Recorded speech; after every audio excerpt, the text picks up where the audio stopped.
بسم اللہ الرحمن الرحیم۔ السلام علیکم خواتین و حضرات، میں ہوں آپ کا جنید سلیم اور آپ دیکھ رہے ہیں انصاف ڈیجیٹل۔ ناظرین، آج کے وی لاگ میں ایک بہت ہی امپورٹنٹ مخبری کے علاوہ ہم بات کریں گے حکمرانوں کے ایک سالہ جشن کی۔ یہ جشن حقیقی ہے یا گھر جلا کر روشنی کی گئی ہے، اس حوالے سے کچھ سروے رپورٹس آپ کے ساتھ شیئر کرنا ہے۔ امریکہ سے ٹرمپ کا فون کیوں نہیں آ رہا، یہ فون آئے گا بھی یا نہیں، اس کے بغیر ہی کام چل جائے گا، اس پر بھی بات کریں گے۔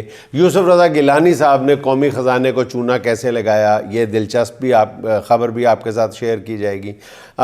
پی ٹی آئی اور مولانا میں ڈیڈ لاک کس چیز پر ہے، اس پر بھی بات کروں گا، اور آخر میں ذکر کریں گے شوکت خانم ہسپتال کے خلاف چلائی جانے والی انتہائی غلیظ کیمپین کی۔ مگر پہلے بات کرتے ہیں ناظرین عمران خان کی، جن سے آج ان کے وکلاء کی ملاقات ہو گئی۔ ملاقات کے بعد میڈیا سے گفتگو کرتے ہوئے بیرسٹر سلمان اکرم راجہ صاحب نے بتایا کہ عمران خان صاحب بالکل خیریت سے ہیں اور وہ جیل میں معمول کے مطابق روزے رکھ رہے ہیں اور عبادات میں مشغول ہیں۔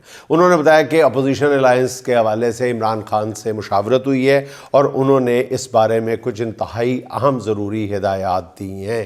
اچھا ناظرین، اس حوالے سے دو ہدایتیں ایسی ہیں جو ٹیبل ٹرن کر سکتی ہیں، جو حالات کا پانسا پلٹ سکتی ہیں۔ اگر ان میں سے دو ہدایات پر 50% بھی میری دانست کے مطابق عمل ہو گیا تو یہ کھیل جو ہے یہ 1 مہینے سے زیادہ کا کھیل نہیں رہے گا، اور یہ میں پوری ذمہ داری کے ساتھ آپ کو بتا رہا ہوں۔ لیکن فی الحال میں وہ دو ہدایات کون سی ہیں اس کی تفصیلات آپ کو بتانے سے احتراز کروں گا۔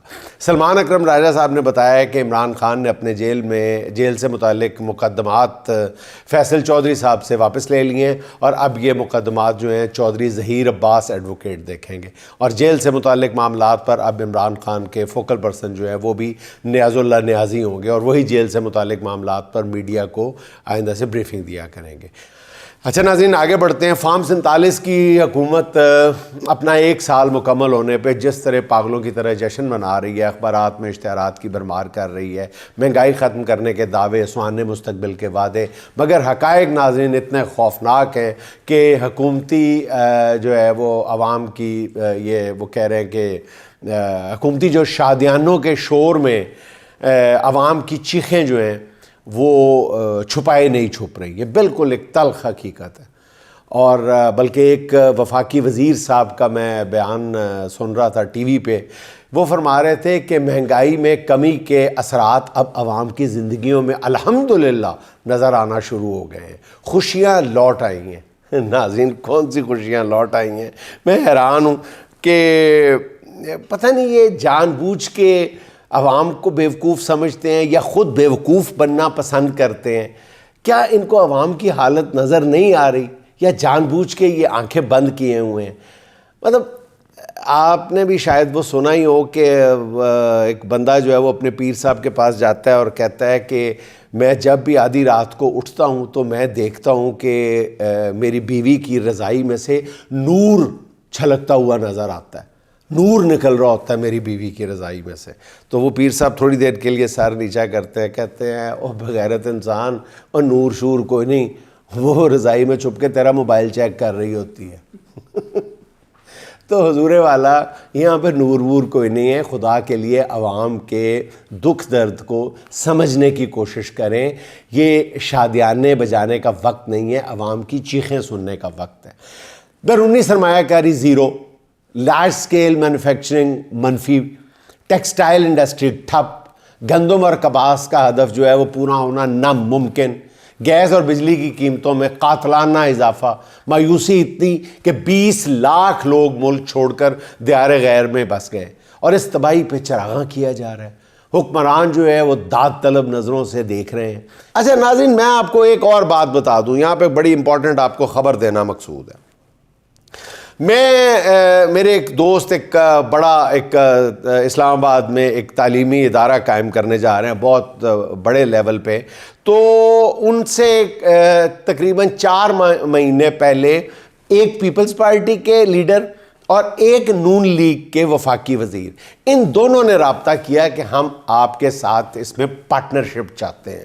تو وہ گومگو کا شکار تھے کہ سیاستدانوں سے میں یہ پارٹنرشپ لوں یا نہ لوں، تو وہ پیچھے اس وقت پڑے ہوئے. پھر کچھ عرصے بعد ان کا شوق بڑھا تو انہوں نے کہا کہ ٹھیک ہے مجھے ضرورت ہے آپ پارٹنرشپ کریں. پھر وہ انہوں نے کہا کہ جی ابھی تو ہمیں یقین دلایا گیا ہے کہ یہ نظام جو ہے یہ اگلے 2-2.5 برس تک کم از کم کہیں نہیں جا رہا، اس لیے ہم کہیں اور. ان دونوں کا ایک ہی جواب تھا، پیپلز پارٹی کے لیڈر کا بھی اور نون لیگ کے وفاقی وزیر کا بھی، بالکل ہو بہو ایک ہی جواب تھا کہ ہمیں یہ یقین دلایا گیا ہے کہ یہ نظام 2-2.5 برس تک کہیں نہیں جا رہا، اس لیے ہمارے پاس اتنا وقت نہیں ہے کہ ہم کہیں اور انویسٹ کریں، جہاں پر کام کر رہے ہیں یہیں سے اللہ کا خاصا فضل مل رہا ہے. تو وہ پہلے انہوں نے کہا کہ صرف سلام دعا کی حد تک بات کرنا چاہیے، تو ان دونوں نے پنجے جھاڑ کے ان کے پیچھے پڑ گئے ہیں کہ جناب وہ جو آپ نے انویسٹمنٹ کی بات کی تھی وہ کہاں. انہوں نے کہا جی مجھے اب انویسٹمنٹ کی ضرورت نہیں ہے.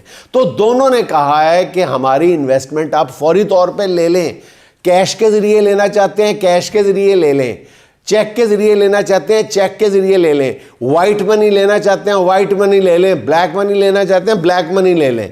تو وہ صاحب مسلسل جو ہے وہ کہہ رہے ہیں کہ نہ اب مجھے نہیں چاہیے آپ کی انویسٹمنٹ. اور ان دونوں کا پھر وہی ایک ہی الفاظ میں اصرار ہے کہ یہ نظام جو ہے کسی وقت بھی جا سکتا ہے، اس لیے یہی مناسب وقت ہے کہ ہم طاقت میں رہتے ہوئے آپ کے ساتھ انویسٹ کریں، ہم آپ کے کام بھی آ سکتے ہیں. لیکن وہ صاحب جو ہے وہ انویسٹمنٹ سے دوری اختیار کر رہے ہیں ان دونوں سے. تو ناظرین یہاں سے آپ اندازہ لگا لیں کہ یہ جو خوشیوں کے شادیانے بجائے جا رہے ہیں اس کے پیچھے حقیقی خوشی کتنی ہے، اور ان کو اپنی حکومت کی سٹرینتھ کا کس قدر علم ہے، یہ سمجھ چکے ہیں کہ ان کی کہانی گئی ہے مک. اچھا ناظرین، اب آتے ہیں تحریک انصاف اور JUI کے درمیان معاملات. وہ ایک خاص سطح سے آگے کیوں نہیں بڑھ رہے؟ دونوں جماعتیں مل کر آگے بڑھنا بھی چاہتی ہیں، مگر کچھ تحفظات دونوں طرف سے پاؤں کی زنجیر بنے ہوئے ہیں. حکمرانوں کو بھی یہی فکر ہے کہ کہیں دونوں جماعتیں مل کر سڑکوں پہ آنے کا اعلان نہ کر دے. اگر ایسا ہو گیا تو وہ دن حکومت کا آخری دن ہوگا، اس لیے وہ اختلافات کو ہوا دینے کی پوری کوشش کر رہی ہے حکومت. سرکار دربار تک رسائی رکھنے والے ایک صحافی نے آج اپنی سٹوری میں بتایا کہ JUI کو تحریک انصاف سے سب سے بڑا گلہ یہ ہے کہ PTI جلسوں میں جس طرح مولانا کی ذات پہ کیچڑ اچالتی رہی ہے، جس پر انہوں نے ابھی تک باضابطہ معافی نہیں مانگی. JUI کے ذرائع کا کہنا ہے کہ وہ یہ بھی نہیں چاہتی کہ ایسی معافی کھلے عام مانگی جائے، بلکہ وہ صرف یہ چاہتے ہیں کہ PTI کی قیادت اپنے اس طرز عمل پر معذرت کا پیغام ہی بھجوا دے. اور دوسرا یہ کہ JUI یہ بھی چاہتی ہے کہ اگر آئندہ کبھی دونوں جماعتوں کی سیاسی راہیں جدا ہوں تب بھی یہ یقین دہانی کرائی جائے کہ ایسی صورت میں JUI کی قیادت کے خلاف سخت زبان استعمال نہیں کی جائے گی. اچھا، اور ناظرین یہ بھی میں آپ کو ویسے بتاتا چلوں کہ بہت افسوس کے ساتھ کہ ایسی کوئی بات نہیں ہے. میں ذاتی طور پہ اس خبر کی تردید کر رہا ہوں. یہ ایسی کوئی رکاوٹ نہیں ہے JUI اور PTI کے درمیان آگے نہ، کوئی یہ وجہ نہیں ہے. وجہ ناظرین وہی ہے کہ سیدھی ہے کہ ایک تو یہ ہے کہ دونوں جو ہیں وہ کچھ دنوں سے اس سلسلے میں تیل دیکھو تیل کی دھار دیکھو والے اس پہ عمل کر رہی ہیں کہ کچھ دن مزید گزر جائیں تو پھر اس پہ پیش رفت کی جائے. اور دوسری بات یہ ہے کہ JUI آئندہ آنے والے سیٹ اپ میں اپنا شیئر مانگتی ہے اور قیادت دینے کے لیے اور جوائنٹ اپوزیشن کی قیادت دینے کے لیے PTI JUI کو دینے کے لیے تیار نظر آتی ہے. اب ناظرین میں بالکل دو ٹوک انداز میں تردید کر رہا ہوں کہ اس میں کوئی اور ایسی بات نہیں ہے. آپ جو یہ جو خبر ہے یہ بالکل غلط ہے. اچھا ناظرین، دوسری طرف اب آپ یہ دیکھیں کہ میں یہ سمجھتا ہوں کہ اچھا یہ ناظرین یہ بھی آپ کو میں وضاحت کرتا چلوں کہ اصل مسئلہ یہ ہے کہ جان بوجھ کے پچھلے دنوں ایک حرکت کی گئی.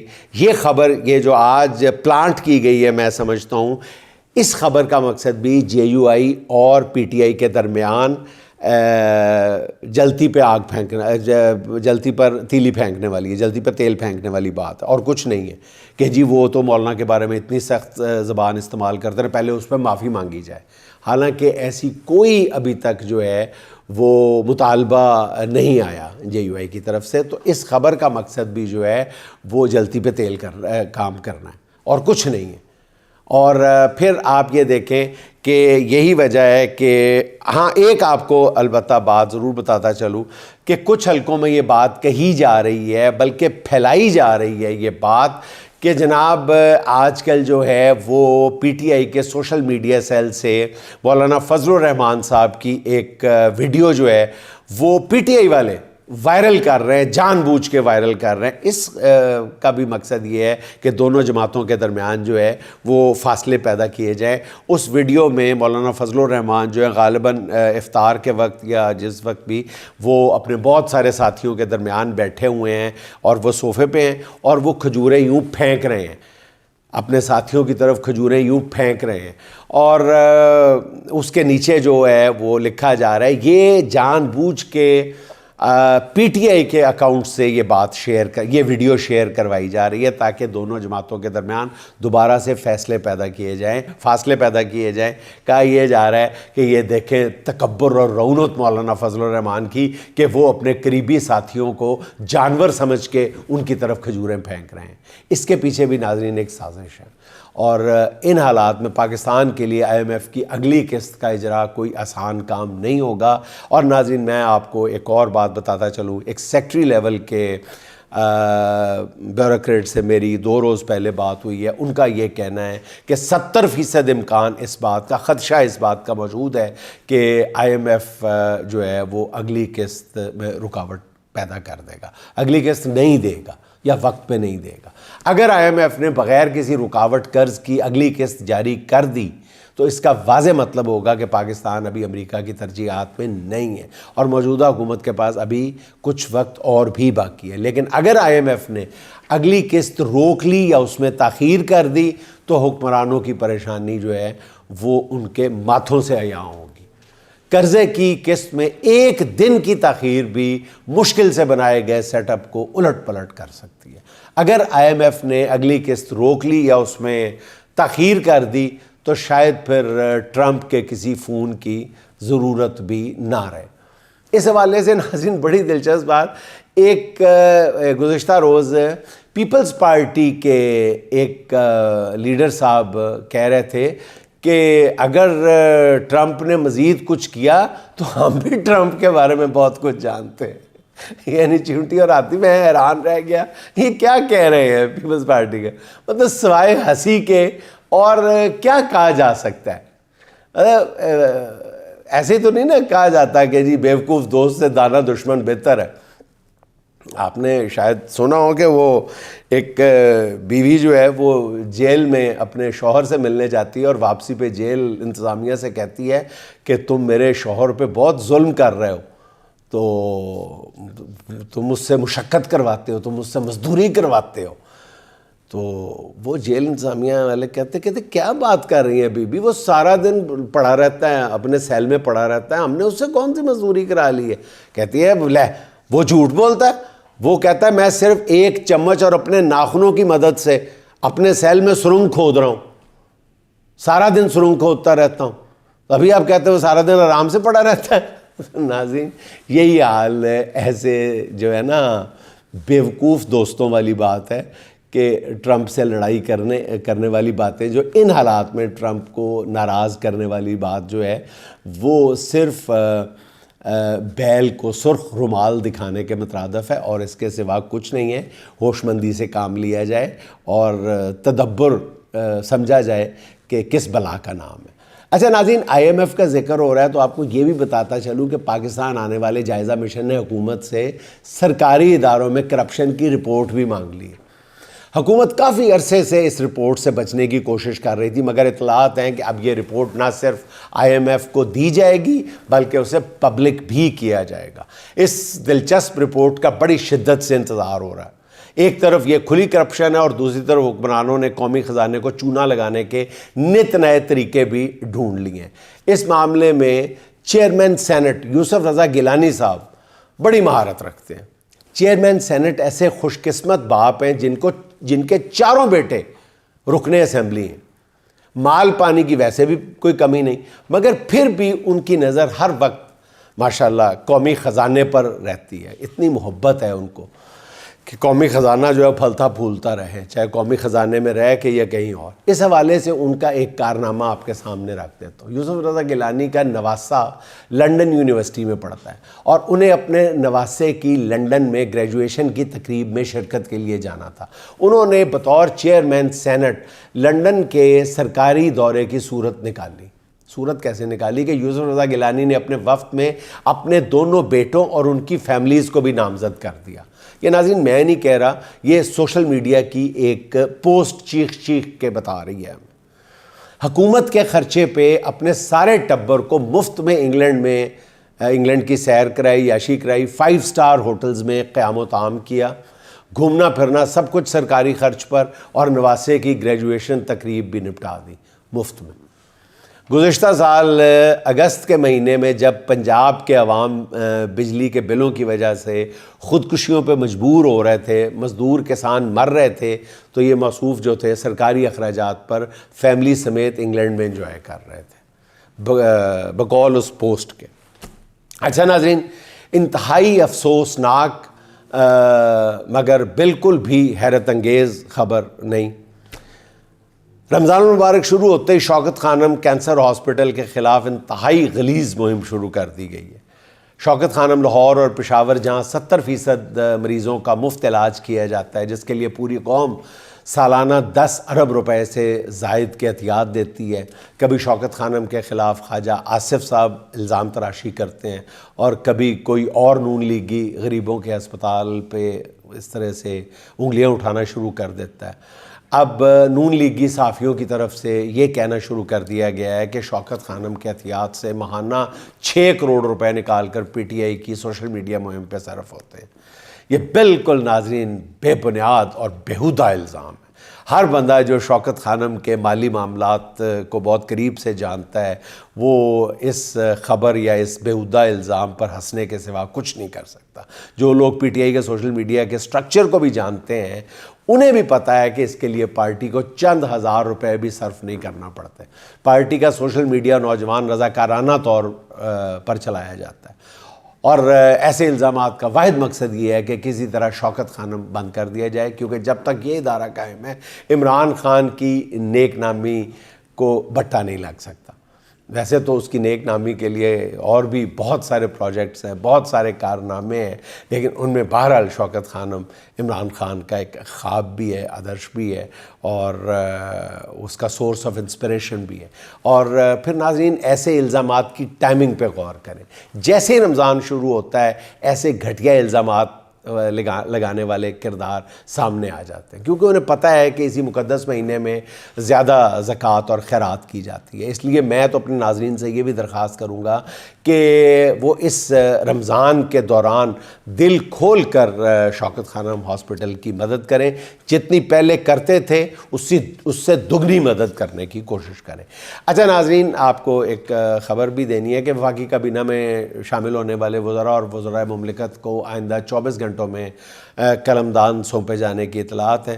وزیر اعظم غالباً کل قلمدانوں کی باضابطہ منظوری دے دیں گے. ذرائع کا کہنا یہ ہے کہ علی پرویز ملک کو پیٹرولیم کی وزارت دی جائے گی، وفاقی وزیر حنیف عباسی کو ریلوے کی وزارت دی جائے گی، حالانکہ ہم نے سفارش کی تھی کوئی اور وزارت دینے کی، اور جبکہ جنید انوار چودھری کو آبی وسائل کا قلمدان سونپا جائے گا. مصدق ملک سے آبی وسائل کی وزارت واپس لے لی جائے گی اور انہیں موسمیاتی تبدیلی کا قلمدان دیا جائے گا. شیخ کیسر کو بین الصوبائی وزارت کا قلمدان دیا جائے گا اور طارق فضل کو میری ٹائم افیئرز، جبکہ بلال اظہر کیانی کو ریلوے کا وزیر مملکت بنائے جانے کا امکان ہے. اچھا ناظرین، جب وفاق میں سیل لگی ہوئی ہے وزارتوں کی تو پنجاب میں بھی تو پھر ہے نا جی، دودھ اور شہد کی نہریں ہیں، وسائل کا انبار ہے، پیسوں کی بہتات ہے، قومی خزانہ ابل کے باہر آ رہا ہے اور گورننس بھی بہتر بنانی ہے. تو پھر وہاں کیوں نہ کابینہ میں اضافہ کیا جائے؟ پھر پنجاب کی کابینہ میں بھی اضافہ ہونا چاہیے. یہ پنجاب پیچھے کیوں رہے؟